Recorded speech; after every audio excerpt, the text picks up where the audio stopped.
ഇവിടെ നല്ലോണം കുറെ ഒട്ടകന്മാരുണ്ട്. നല്ലോണം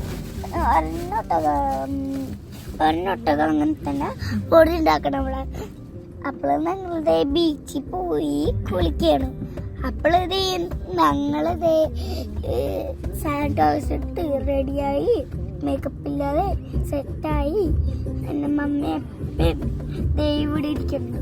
അപ്പോളിത് വലിയ കല്ലുണ്ട്, സ്റ്റോണുണ്ട്. അതാണ് എൻ്റെ നല്ലോണം ഇവിടെ ക്യാമറ ലൈറ്റ് ഉണ്ട്. ഹലോ ഗൈസ്, കോളം കണ്ടിട്ട് ഒന്നും മേടിക്കണ. ഞാൻ ബീച്ചിൽ പോയി കുളിക്കുന്നു. എന്നിട്ട് സാനിറ്റൈസ് കളിച്ച് ഇങ്ങനെ കടികളൊക്കെ കഴിച്ചു. നല്ലതായിരുന്നു. അപ്പോൾ next day bye bye, see U.